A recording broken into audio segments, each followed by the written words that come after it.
নমস্কাৰ বন্ধু-বান্ধৱীসকল, স্বাগতম জনাইছোঁ জব লাভাৰ্ছৰ আজিৰ ভিডিঅ'লৈ। বন্ধু-বান্ধৱীসকল, আজি লৈ আহিছোঁ আপোনালোকলৈ DEEৰ ফালৰ পৰা ওলোৱা এখন নটিচৰ বিষয় লৈ।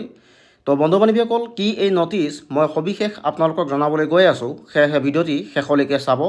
আৰু যদিহে আপুনি মোৰ ভিডিঅ' পোনপ্ৰথমবাৰৰ বাবে চাই আছে, তেন্তে মোৰ চেনেলটিক ছাবস্ক্ৰাইব কৰি ল'ব। এতিয়া বন্ধু-বান্ধৱীসকল, আহক মই নটিচখন আপোনালোকক দেখুৱাবলৈ গৈছোঁ।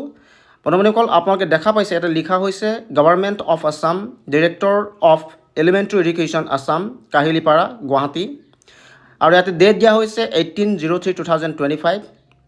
আৰু নটিচখনত লিখা হৈছে it is for information of all concern that the physical documents verification of the candidates who have successfully submitted their online application and uploaded the relevant documents in support of their candidature against advertisement void nong দিয়া হৈছে আৰু দিছে for recruitment to the post of regular teacher in LP and UP schools under DEE Assam as follows.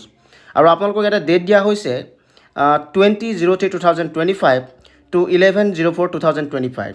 তো আপোনালোকক ইয়াতে date বান্ধি দিয়া হৈছে। আৰু যিসকল কেণ্ডিডেটে LP আৰু UP স্কুলৰ কাৰণে ৰেগুলাৰ টিচাৰৰ কাৰণে যিসকলে ডকুমেণ্ট ছাবমিট কৰিছিলে, তেওঁলোকৰ ডকুমেণ্ট ভেৰিফিকেশ্যনৰ ডেট দিয়া হৈছে ইয়াতে 20 মাৰ্চ to 11 এপ্ৰিল। আৰু আপোনালোকক ইয়াতে টাইম দিয়া হৈছে 10টা বজাত। আৰু ভেনিউ দিছে ৰহিকা Assam agriculture university international guest house, Khanapara, Guwahati. তো আপোনালোকে 20 মাৰ্চৰ পৰা 11 এপ্ৰিললৈকে ৰহিকা Assam agriculture university international guest হাউচত গৈ পুৱা 10 বজাত আপোনালোকৰ যি ভেৰিফিকেশ্যন আছে সেই ডকুমেণ্ট ভেৰিফিকেশ্যন দিব লাগিব।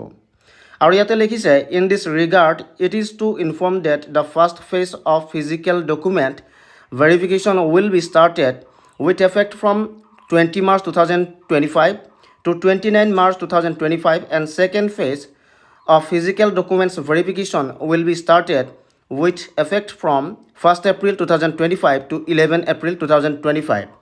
And a list of candidates for the second phase of physical documents verification will be published in due course of time.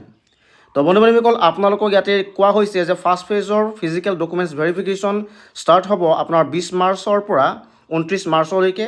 আৰু ছেকেণ্ড ফেজৰ যি ফিজিকেল ডকুমেণ্টছ ভেৰিফিকেশ্যন আছে সেয়া আপোনাৰ আৰম্ভ হ'ব 1st এপ্ৰিলৰ পৰা 11 এপ্ৰিললৈকে। তো বন্ধু-বান্ধৱীসকল, এই আছিল DEEৰ ফালৰ পৰা ওলোৱা এখন নটিচৰ সবিশেষ তথ্য মই আপোনালোকক অৱগত কৰিলোঁ। বন্ধু-বান্ধৱীসকলৰ এনেধৰণৰ ভিডিঅ'সমূহ পাই থাকিবৰ কাৰণে মোৰ চেনেলটিক ছাবস্ক্ৰাইব কৰি ল'ব। ধন্যবাদ।